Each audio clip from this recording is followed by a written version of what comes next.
Now for today's program. Professor Pamela Nadell holds the Patrick Clendenin Chair in Women's and Gender History at American University, where she directs the Jewish Studies program and received the university's highest award, Scholar Teacher of the Year. Her latest book, America's Jewish Women, A History from Colonial Times to Today, won the 2019 National Jewish Book Awards Jewish Book of the Year. Her University of Michigan Bellin Lecture in American Jewish Affairs, It Can Happen Here Too, Anti-Semitism, Gender, and the American Past, will soon be published. Daniel Greene is president and librarian at the Newberry Library in Chicago and adjunct professor of history at Northwestern University. Prior to arriving at the Newberry, Daniel curated Americans and the Holocaust, an exhibition at the U.S. Holocaust Memorial Museum in Washington, D.C. Daniel is currently co-editing Americans and the Holocaust, which will be published this year. His first book, The Jewish Origins of the Cultural Pluralism, the Menorah Association, and American Diversity, won the American Jewish Historical Society's Saul Vanier Prize in American Jewish History. You can find links to the books and the exhibitions in the chat below. Please welcome Pamela Nadell and Daniel Greene. Hi. Hi, thanks, Suzanne. Yeah, thanks, Suzanne. Thanks for that generous introduction. And welcome to everyone. Thank you for joining us today. Absolutely. Shall we dive in? Yeah, it's great to see you, Pam. I just wish we were sitting together. Let's start with this recent Pew survey that came out that some of our visitors or some of the listeners today might have read about. They did a survey in 2020. And it's notable that they asked more questions about anti-Semitism than the 2013 survey did. I want to ask you about some of the findings, just briefly. What stood out to me, more than 90% of Jews in the United States said there's some anti-Semitism in the U.S. and 45% said there's a lot of anti-Semitism in the U.S. How would you, what do you make of these findings? What should we make of these findings? How do you put them into maybe a longer historical context of anti-Semitism in the U.S. as well? I'm so glad we decided that we would talk about Pew just for a minute before we dive into the deeper past, because I've been haunted by something that Alan Cooperman said when they launched the Pew 2020 survey last week in a webinar, and he said that when they were planning the 2013 survey, so in 2012 when they were planning the 2013 survey, that their panel of experts unanimously said that anti-Semitism in their view was not a pressing problem. And so they didn't ask many questions about it back in 2013. So look at how much had changed by the time they began planning this survey. And I think what we see in the survey, no matter how you parse the various data, is that American Jews are deeply, deeply disturbed by anti-Semitism today. And the figure that really jumped out at me is not only the one that says, 3/4 of the respondents said there's more anti-Semitism now than 5 years ago, but the one is that 6 out of every 10 respondents said they had personally encountered anti-Semitism in the past year. Now, it could have been in the form of vandalism or seeing a swastika, something that happened online, an anti-Semitic trope that somebody mentioned, but that's a really striking statistic and a striking change that people feel emboldened to express anti-Semitism very much in the way they felt emboldened to express it in the period we want to talk about between World War I and World War II. That's right. And Pew, one of the things that stood out to me in this Pew survey is that people were asked why the increase. Why do you think there's an increase in anti-Semitism? And 5% said that they believe that more people held anti-Semitic views, but 35% said it's because they thought that people with anti-Semitic views were more free to express them. And that certainly might be, well, we could talk about the many factors that contribute to that. I think certainly the way people communicate on social media even has changed significantly, even from 2013. during that last survey. But it's, as a historian, this is one of the things that I think about in the longer context of American history that we're really here to talk about today. I remember my grad school advisor used to say to me, anti-Semitism is always there in the United States. The question is, how public is it? What's the balance between public and private expressions? But the period that we're going to talk about is really a height of arguably a height of anti-Semitism in the 20th century, and maybe a height of anti-Semitism in all of American history when we look at those decades between the wars. Yeah, I agree. I like to call anti-Semitism an American tradition. Mm-hmm. And so it's a kind of sobering. So do you want to take us back to what really helps to, I mean, we have to go before World War I, what helps to launch anti-Semitism in America to the heights that it reaches in the 20s and the 30s. Do you want to take us back to the Protocols of the Elders of Zion? Because that's Sure. what we need to talk about. Sure, and it speaks, I think we can talk about the relationship between American anti-Semitism and international anti-Semitism. Yeah. The Protocols of the Elders of Zion is a fictional account of minutes of meetings of a so-called Jewish council. And it plays on one of the deepest anti-Semitic tropes that we know, one of the longest lasting anti-Semitic tropes that we know, the idea that Jews are secretly plotting to control the world.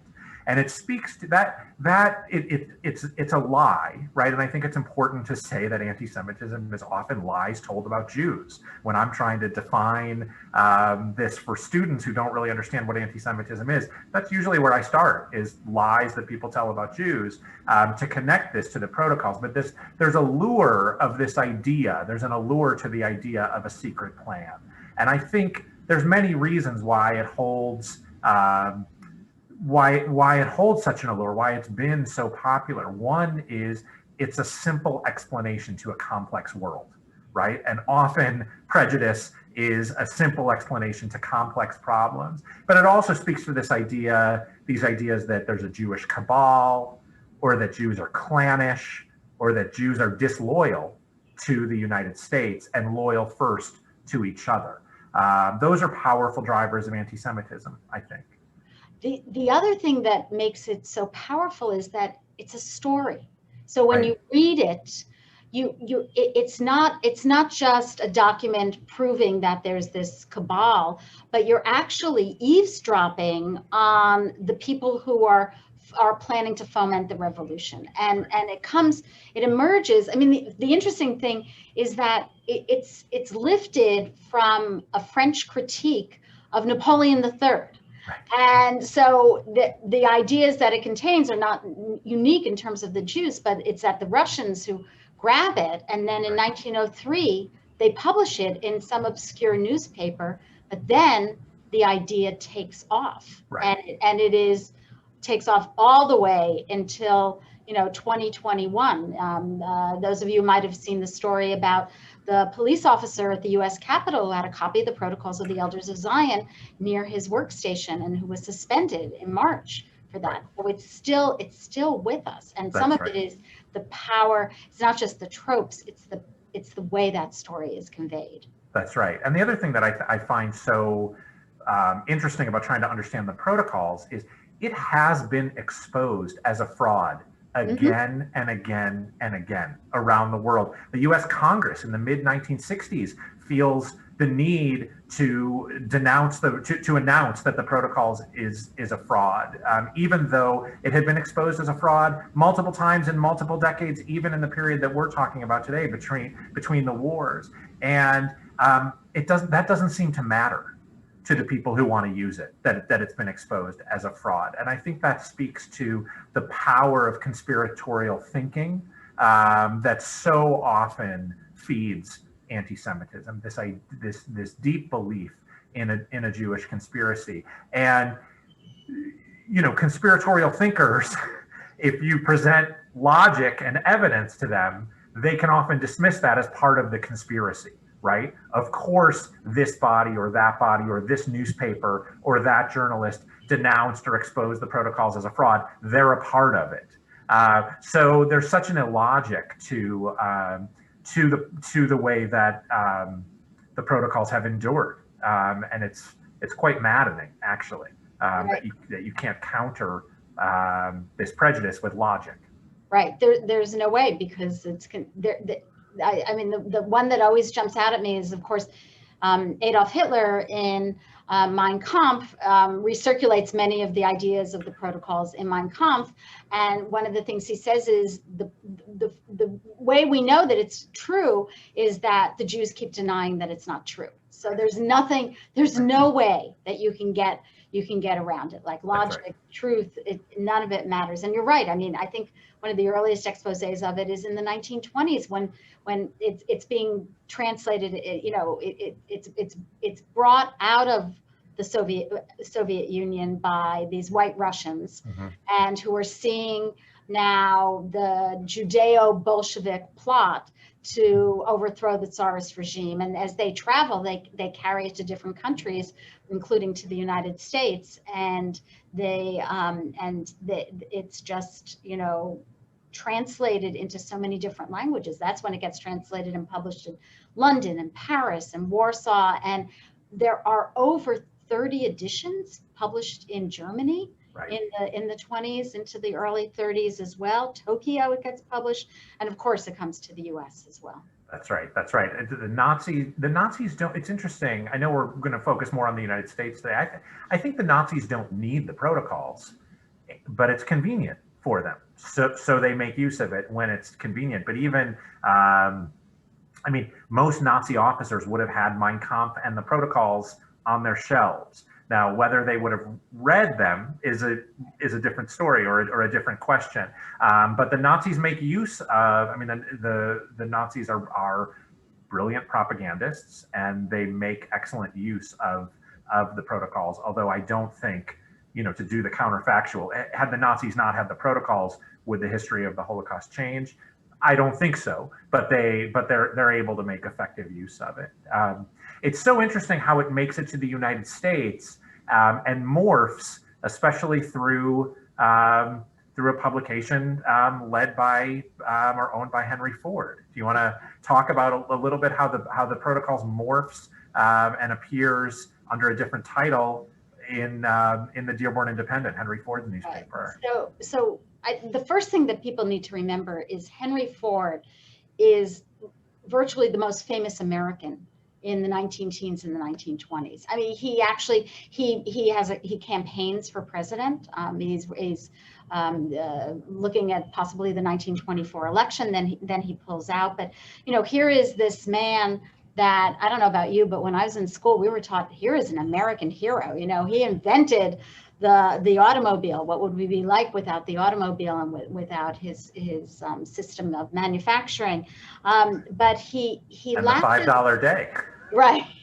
Right. Right. Yeah. All right. But he latches onto it after a man named Boris Brassol, one of these white Russians, translates a 1917 version that had been published in Kiev. And what's interesting is Brassol adds to it, because the protocols morph over time somewhat. So he adds to it that the headquarters of this new, this Zionist plot are going to be in the Jewish state that the Balfour Declaration has just established. So the Balfour Declaration, issued by the British, recognizing the Zionist aspiration for a Jewish homeland in Palestine. And so he adds that to it, and he translates it, and it gets out. All the way to the Chief Justice of the Supreme Court, Charles Evans Hughes, actually is given a copy. And he alerts some of the Jewish leaders, and everybody kind of poo-poos it. This is silly. Nobody's going to pay any attention to it. But the issue is Ford does, and Ford has an anti-Semitic track record that we could talk about. It's checkered, but he becomes increasingly angry at the Jews. And so he's bought this newspaper in the late 19-teens called the Dearborn Independent. It's bleeding money, it's hemorrhaging money, and he looks for something to go after. And in May 1921, I think. May 1920. May 22nd, 1920. Right. He publishes a headline, "The International Jew, the World's Problem." And then for 2 years, recycles both the protocols, but also other attacks upon the Jews, and then ultimately publishes them in 4 volumes as well, and then calls it the international Jew, the world's foremost problem, in those 4 volumes. And the thing about Ford is he's able to get the Dearborn Independent into the hands of Americans because he has all these Ford motor car dealerships across the country, and he makes them buy copies. So if you go into buy a Ford, you're going to be handed a copy of the Dearborn Independent with these canards being published over the course of 2 years. That's right. That's right. I was looking back at it's more than 90 articles in the newspaper that then become these 4 volumes. I was looking just to give the listeners some of the sense of what the titles of these articles are. I mean, there's 90 of them. I'm not going to read them all, but some that stand out. Does Jewish power control the world press? Jewish testimony in favor of Bolshevism. How Jews in the US conceal their strength. Jewish supremacy in the motion picture world.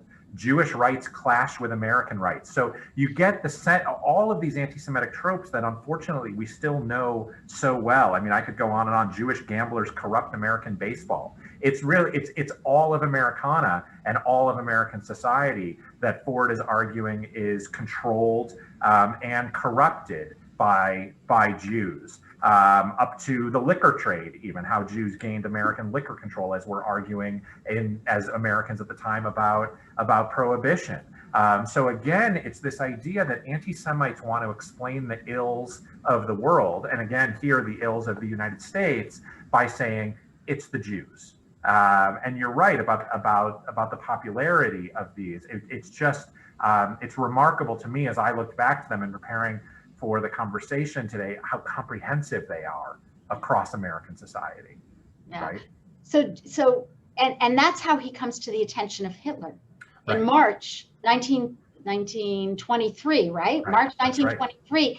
This is before the beer hall putsch, before Hitler writes Mein Kampf. So you want to tell the audience how Heinrich Ford comes to the attention of Adolf Hitler? Yeah, there's a Chicago Tribune article on March 8th of 1923, which it may not be the first, but it's one of the earliest mentions of Hitler in an American newspaper. I believe there's a mention in the New York papers in 1922. But it's an article that is about this new Bavarian leader, Adolf Hitler, who admires Henry Ford. Hitler's quoted in the Chicago Tribune as saying, "I wish that I could send some of my shock troops to Chicago and other big American cities to help in the elections.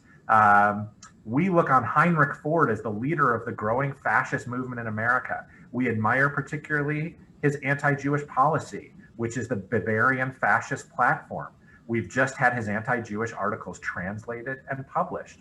The book is being circulated to millions throughout Germany." So it's a short mention, but again, I mean, what the other thing that's shocking about this article is, it says Hitler has 5,000 followers, which may even be an overestimation in 1923. So we're talking about 10 years before Hitler becomes chancellor. Those earliest ways that at least Chicagoans would have been reading about Hitler is in connection with Henry Ford. And I should say that doesn't mean that we should interpret this as Henry Ford wanted to murder all the Jews of Europe or all the Jews of the world, right? This is, but he is someone who Hitler deeply admires.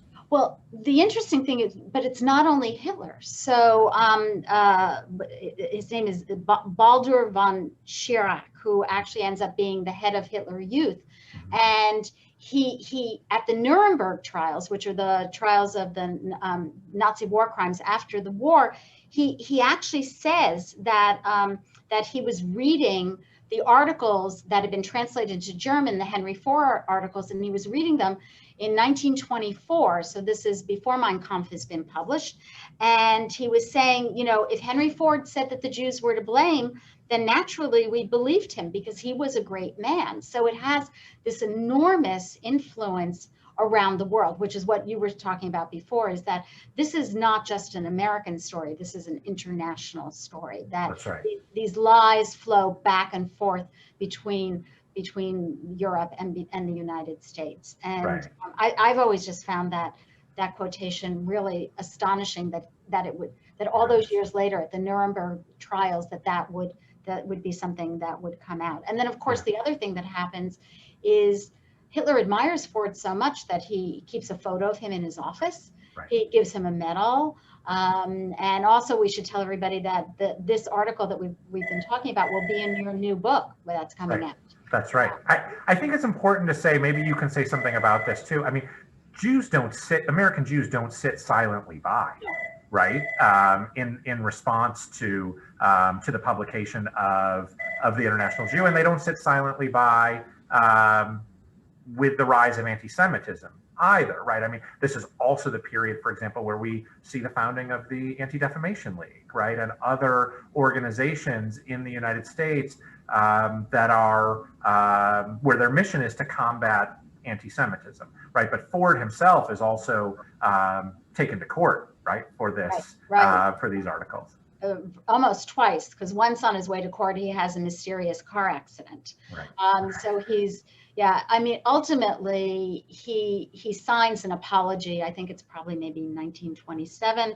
And it's written by Louis Marshall, who I imagine most people on this conversation have never heard of, but it was actually one of the most eminent Jews of the 20th century. He was the head of the American Jewish Committee, and he signs the apology. He says he didn't know what was going on in his paper. Nobody really believes that, but the Jews, the major Jewish organizations, are very relieved. They say, okay, now the problem's gone away. But the reality is that the 4 volumes that he had published were never copyrighted, and as a result, they circulated around America and around the world, and continued that the protocols continued to be spouted. The conspiracy theories by Father Charles Coughlin, who was the Catholic radio priest in these years, and who had, tens of thousands of people listening to him, if not millions, every week. So, and Jews keep trying to stand up, sometimes as individuals, sometimes as organizations, but the truth doesn't matter. That's the real issue, right? That's right. That's right. That's right. And Ford, you're right. Ford apologizes for these, but one very good book about this topic called Henry Ford and the Jews questions whether Ford even read the apology that he signed, right? And it's 10 years later still, or at least it's in the 1930s, that the Nazis are still giving him a medal. That only 2 Americans that I know have received. The other is Charles Lindbergh, and maybe we'll get to him today as well. So I think it's fair to say Ford apologizes to make this issue go away, but he doesn't apologize because he has a change of heart. No, I don't think he has a change of heart. And in that book by Neil Baldwin, there's a lot of evidence of continuing anti-Semitism on his part that continues to circulate. So before we get to Lindbergh, do you want to talk about the immigration quotas? Because I don't think people really understand how the immigration quotas also, in a sense, become government policy that embeds anti-Semitism into the policy. That's right. That's right. And the way that I think about quotas, I know we might talk about quotas in universities and colleges as well, is that obviously they're designed to keep Jews out, whether it's designed to keep Jews out of a club or a school or the country itself. Quotas try to draw boundaries around who belongs and who doesn't belong. And what we see really between 1917 and 1924 is debates in the U.S. Congress and a series of restrictive immigration quotas. That early on in the 19-teens, well, actually even before the 19-teens, there's debate about, say, literacy tests, for example. Should immigrants to the United States have to be able to read to enter? And Congress is debating whether they should be able to read in their own language or in English. In 1921, we see then a restrictive immigration law called the Emergency Quota Act, passed by the US Congress. And I think the title of the act itself is very revealing. Limiting immigration to the United States is considered an emergency by the US government in 1921. And then there is then another restrictive measure that even more restrictive in 1921, passed in 1924 called the National Origins Quota Act. And that's the one that I'd like to dwell on a little bit because it stays on the books. It's US law until President Johnson changes that in the mid 1960s. So we have 40 years as a nation under this National Origins Quota Act, which is designed to keep Southern and Eastern European immigrants out of the United States. And that's where the Jews live. It's not only designed to keep Jews out, they want to keep Italians out, they want to keep Slavs out as well. As you move north and east, as you move north and west in Europe, there is an idea that those immigrants are whiter, more assimilable to the United States and the kind of immigrants that we want. So this 1924 National Origins Quota Act limits the number of immigrants that can enter the United States to roughly about 150,000 each year. And compare that to the first decade of the 20th century. 1907 was the peak of immigration in the United States. We had more than 1 million immigrants coming in. So this is designed to lessen immigration by around 85%. And the acts are, the laws are anti-Semitic in their design, and they're anti-Semitic in their intent, and they're anti-Semitic in their effect. They do keep Jews out. And perhaps we can talk a little bit more about this too. They're heavily based in the idea of eugenic science that is carrying the day in the United States, that there's a hierarchy of what they at the time would have called races, and that Jews are near the bottom of that hierarchy and should be kept out of the United States. Yeah, and we've seen that those debates. I mean, we see eugenics evolving with Madison Grant, and Grant's book is probably 19 teens. But those debates, they start, like you said, already in the 1890s. They're just like, how many people can the nation keep letting in? And it's clear that those who are proposing the legislation are strong anti-Semites, that right. they really believe. They may not have bought into the Protocols of the Elders of Zion, they haven't read it yet, but they really firmly believe that the future of America must rest on the white Anglo-Saxon Protestants. And the 20s, the other thing to remember is the 20s is also the time when we have the birth of the second Ku Klux Klan. That's right. Which valorizes white supremacy. And as much as it was anti-African American, it actually, the second Ku Klux Klan, which is based much more in the North than in the South, people don't realize this, but the second Ku Klux Klan, its real enemies were Catholics and Jews who were undermining the nation and were changing what it meant to be an American. That's absolutely right. That's absolutely right. And so the other thing to think about with these quotas, I mean, I think often when we're talking about Americans' response to Nazism, a question that always comes up is, why didn't the United States let in more refugees? Or there wasn't actually a refugee policy in the United States yet, so why didn't they let in more immigrants? And many people think that our restrictive policies were a response to Nazism, but in fact, they're a precursor to Nazism. They come almost 10 years before Hitler rises to power. And no one in the US government sees quotas as a goal, right? It's not, oh, we can let in 150,000 immigrants every year. Let's make sure we issue all those visas. No, there are limits not to exceed. And what you see very often is severe underissuance of the visas that could have been issued. And that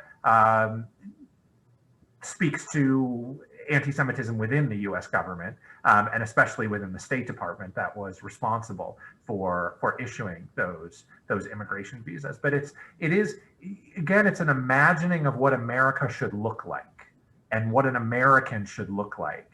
And Jews are not part of that, according to federal policy at that time that goes into effect in 1924.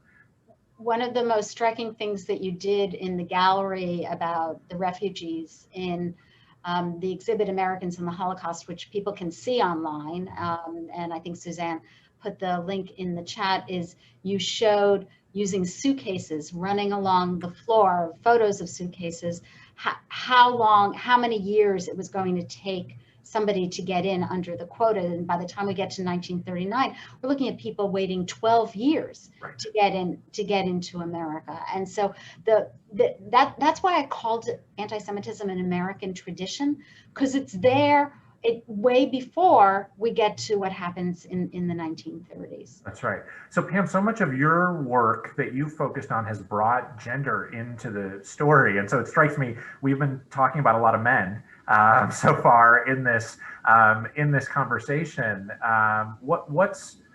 How should we think about the intersection of American Jewish women and anti-Semitism during this period also? So as you know, that's what I've begun to think about, and certainly to look for examples.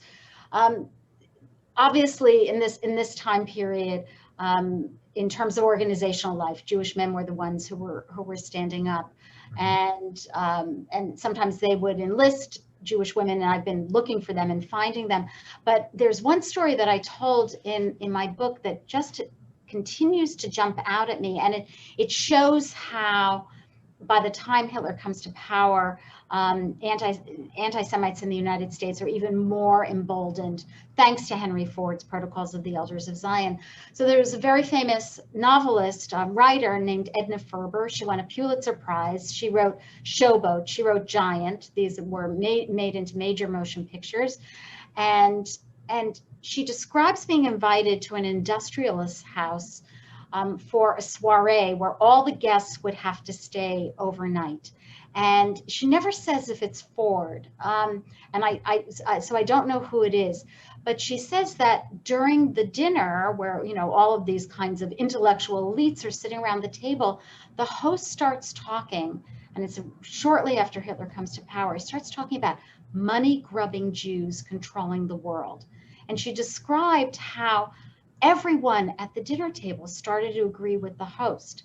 And she turned to them and said, "I am a Jew." And she said the hatred that she saw on their faces that night, when she went to her room, she not only locked it, she put a chair against the doorknob. And I think when I'm looking at gender, and I want to ask you about a woman also in a second, I think that one of the things that gender helps us to get at is to understand how much anti-Semitism affected American Jews. We talk about Ford and what he published, what people are reading. We talk about Louis Marshall's response, but how did the average Jew respond? And sometimes women can tell us. And do you want to talk a little bit about Florence Manheim? Sure.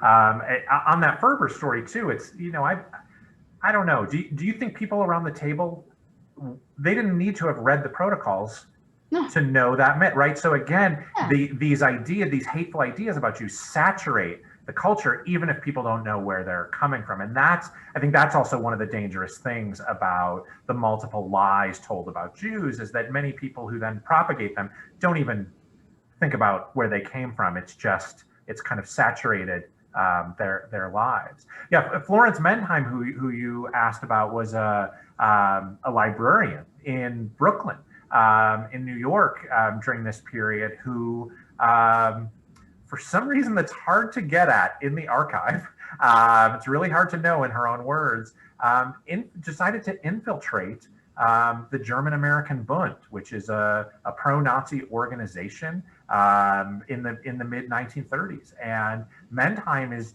going to Bund meetings across New York and writing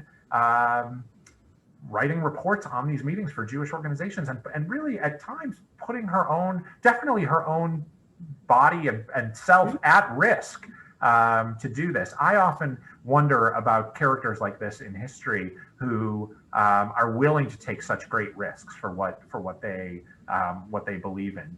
Jews during this period, for example, who sponsored refugees, right, at great, sometimes at great cost to themselves, even though they didn't have great means, right? Why do people stand up in this way? And with Manheim, it's a frustrating silence in the archive. She doesn't write in her own words about why she thinks it's so important to expose what's happening in the German-American Bund. But it's remarkable what she's able to find out about what's going on behind closed doors in one of the leading anti-Semitic pro-Nazi organizations in the United States during the 1930s.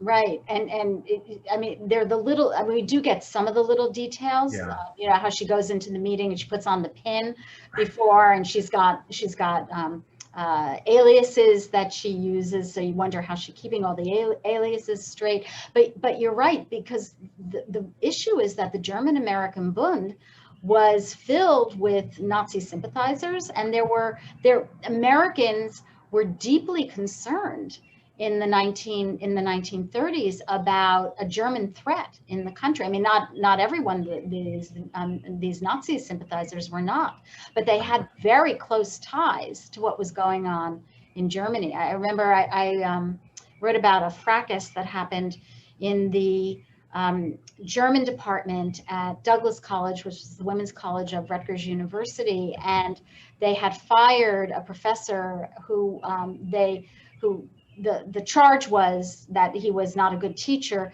but what the perception was is that he was the only Nazi opponent in the department in the 1930s. And there was very serious investigation.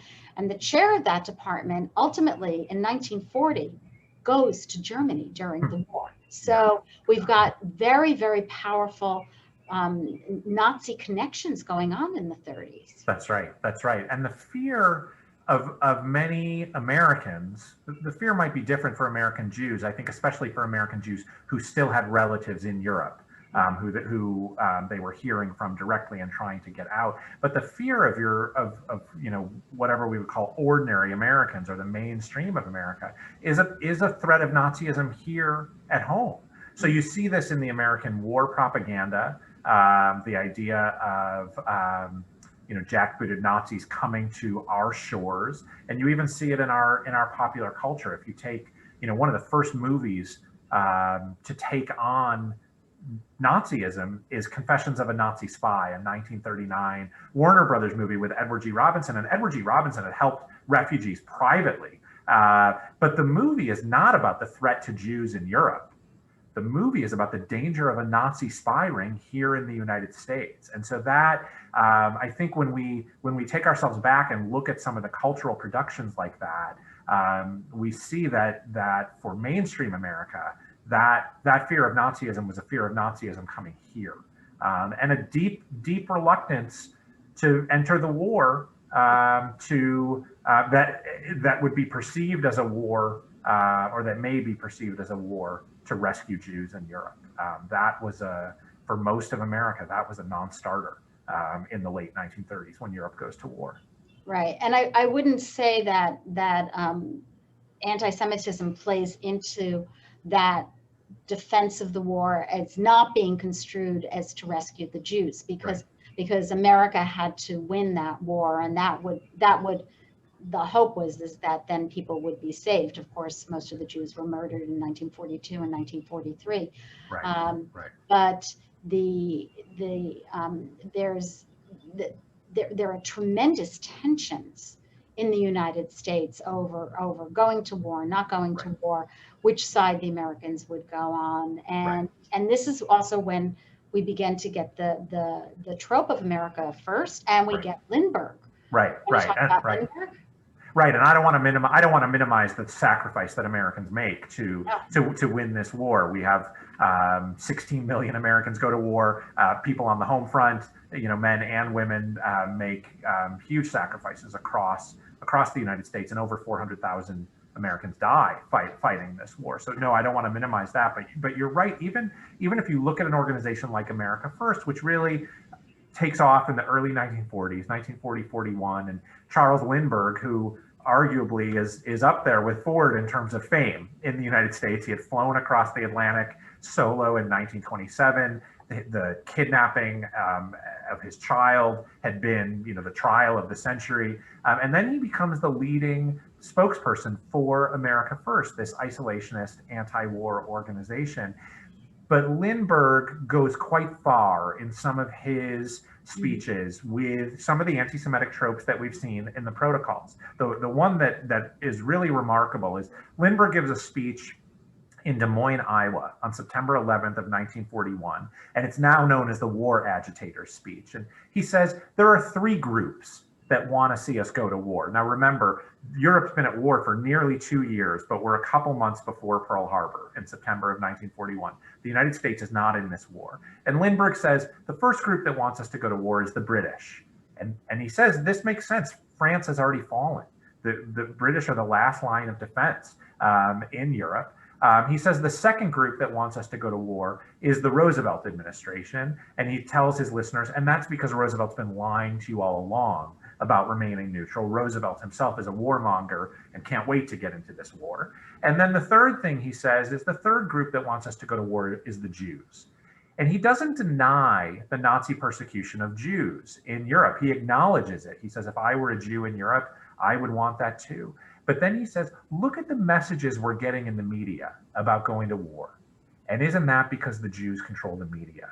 And look at the messages we're getting coming out of Hollywood about going to war. And don't Jews run these studios? So he very quickly slips into all these anti-Semitic tropes that have been around since the protocols and before.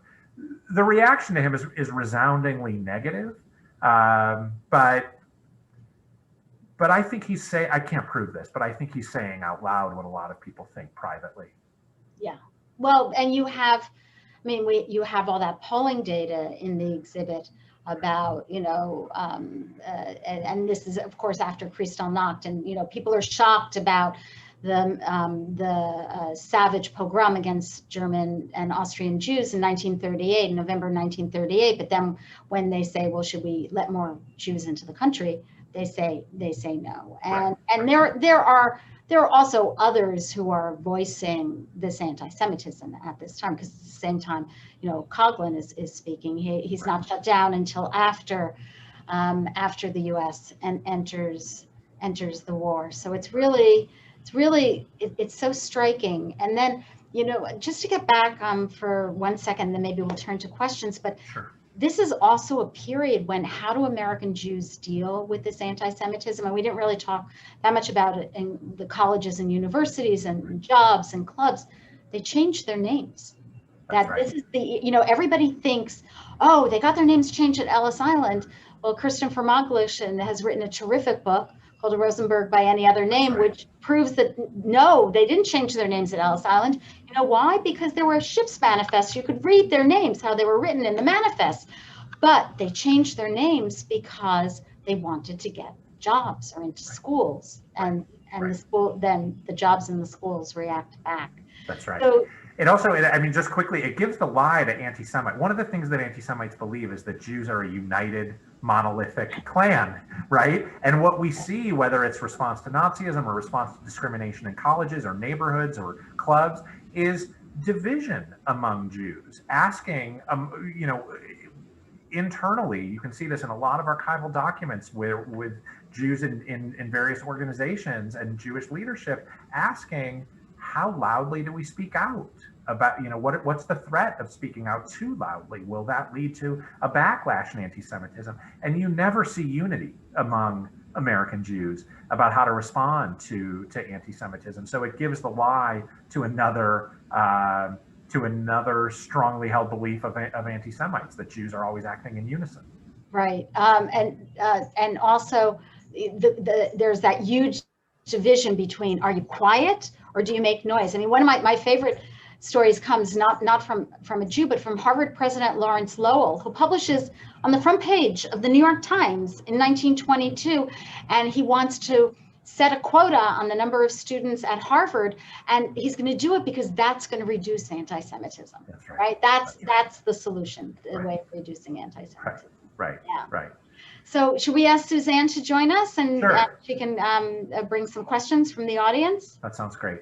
Okay, thank you both very much for sharing all of that information. We have lots of questions. The one question that's come up quite a bit is people want to know more about the origins of Henry Ford's anti-Semitism.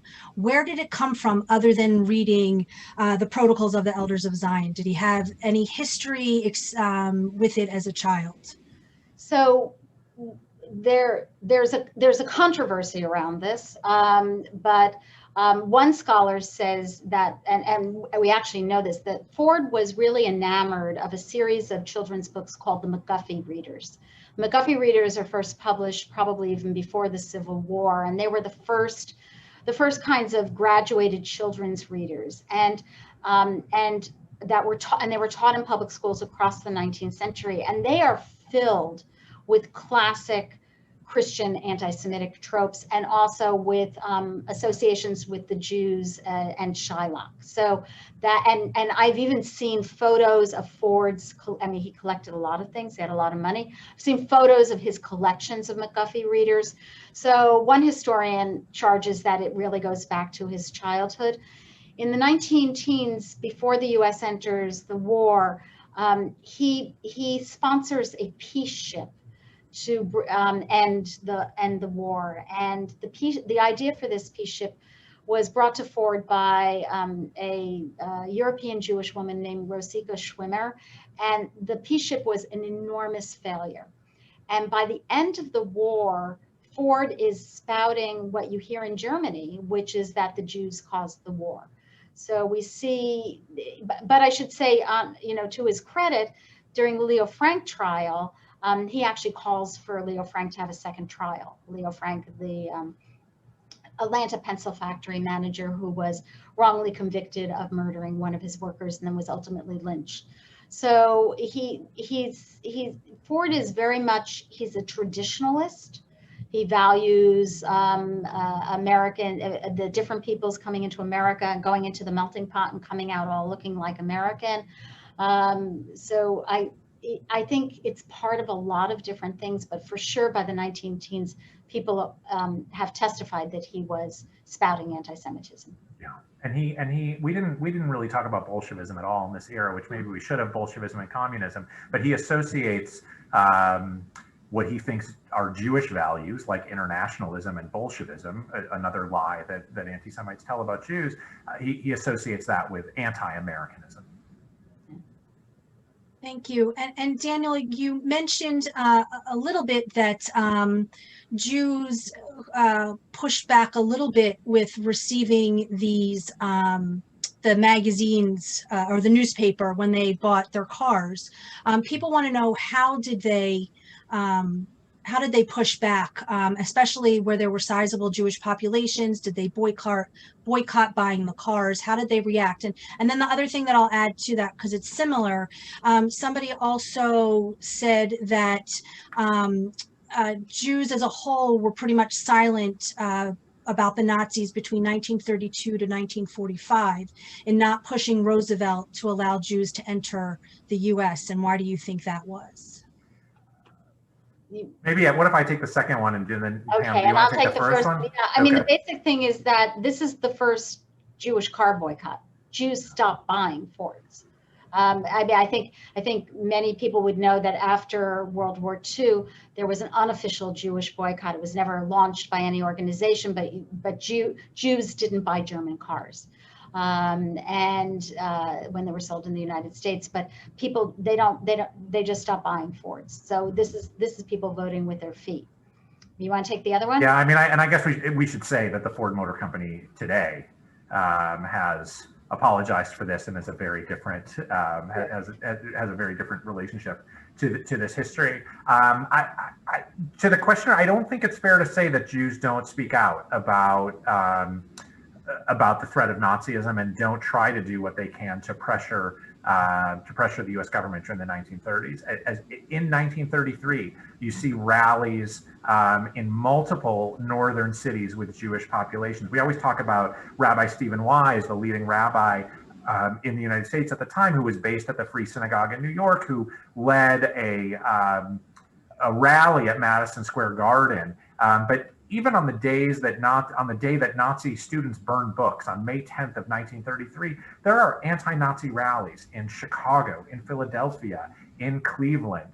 Organizations like the Jewish Labor Committee speak out very strongly against Nazism and try to argue for a boycott of Nazi goods. Jewish women lead boycotts of department stores that carry German-made goods. I think one of the tough things to struggle with is why those protests don't turn into really what we would think of a mass movement. It's hard to keep momentum. And one of the things that I wanted to get at in the exhibition, but was hard to, is, what's the difference between protest and a mass sustained movement?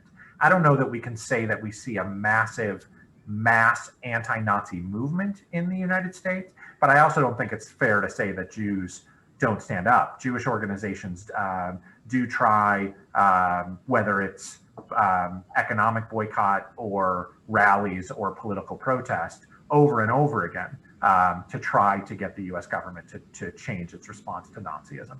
Yeah, I agree with you. It's not fair to say that Jews didn't speak out, but you're right. They're divided. They also, what people I don't think tend to realize is, at some point in the 1930s, for the first time in more than a century, the majority of American Jews are native born. We're dealing with an immigrant community, and a community that's also seen a nation enact immigration quota laws, that experienced the Red Scare that came after World War I, that saw 500 people deported, many of them Jews. That there's that assumption that they didn't do enough is an assumption based on the increasing affluence and comfort and integration of American Jews that happens after World War II, not the community of the 30s. I agree. Were Detroit and Minneapolis more anti-Semitic in the 1920s and 30s than other American cities? And if so, why? And were the German-American Bund, the Silver Shirts, etc., more active and successful in those cities? The Silver Shirts and the Bund especially tends to be popular where there is a German-American population. So you see strongholds of the Bund in Milwaukee, in St. Louis, where you have a lot of German immigrants, but then you also see in Los Angeles and certainly in sections of New York, right? Yorktown, Yonkers, those areas where you have a German American population. The Bund tends to be children of German immigrants to the United States who still, or German immigrants themselves who still feel a loyalty. So in places where you have a German American population, you tend to have a little bit of a stronger presence of the Bund. Right. Minneapolis has a reputation of being very anti-Semitic in the interwar period. I think people might have called them the capital of anti-Semitism in America. I don't know as much about Detroit, but the reality is that anti-Semitism is manifest in all of these locations and all across America in that period. And it's a question of whether historians happen to have investigated the topic in the particular urban settings to give us a better window into it.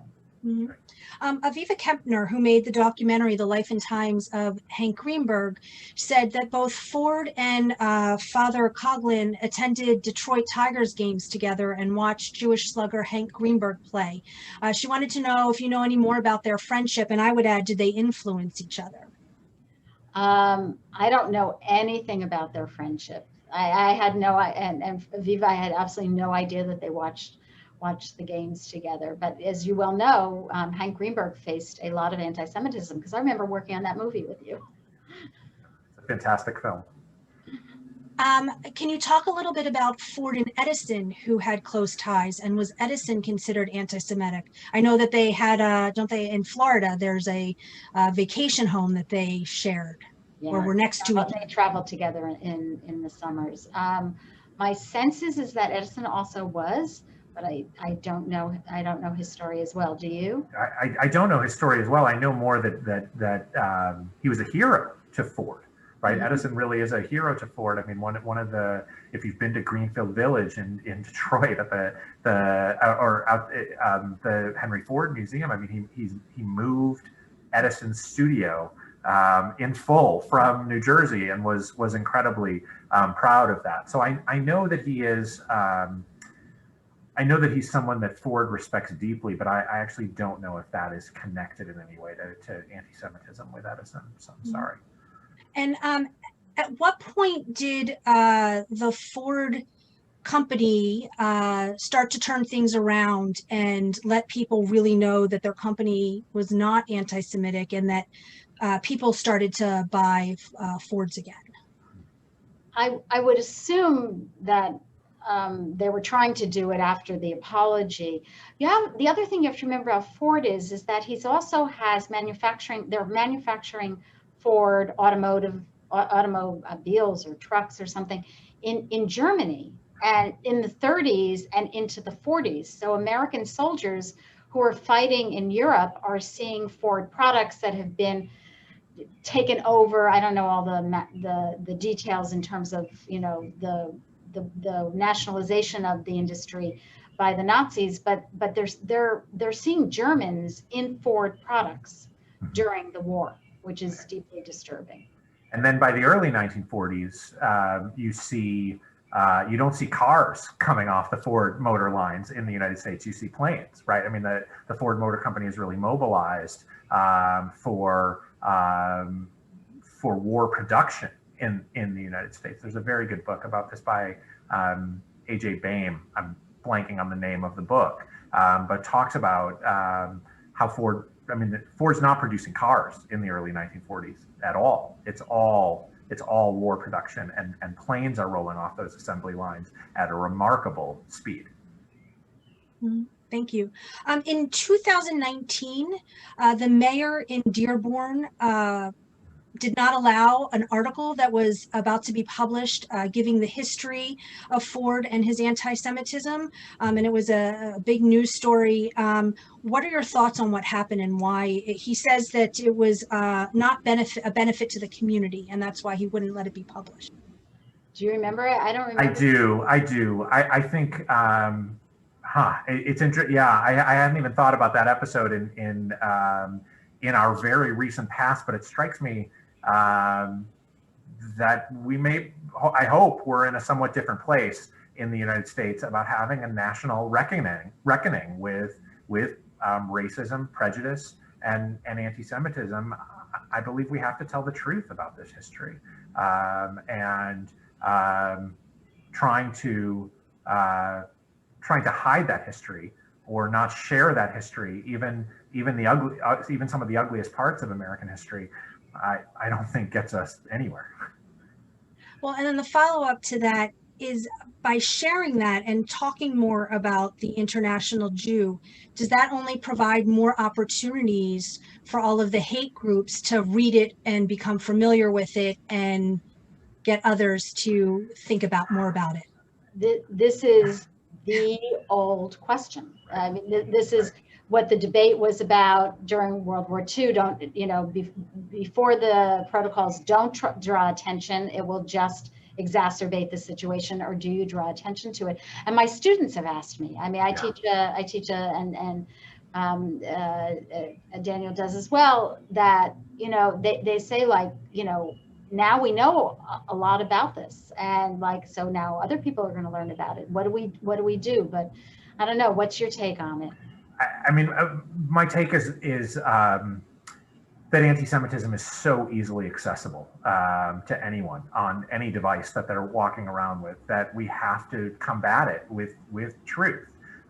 It's frustrating. It gets back to what we were talking about at the beginning, that people who hold such prejudicial views about Jews may not be swayed by the truth. But I think many of our students should understand the history of prejudice in the United States in order to combat it, right? How do you combat something without first trying to understand its origins? I hope that might sound Pollyannish, but anyone can very easily read lies about Jews all over the internet, whether it's still reading the International Jew or reading the protocols. And we have to combat that with better information. Right, right. That's, you know, we're academics. That's what we try to do, right? Right. So on that note, we are going to have to close out. I'm sorry we couldn't get to everybody's questions, but please visit the exhibit that Daniel curated. As I said, it is on in the chat, and when the museum opens again, you'll be able to see it in person.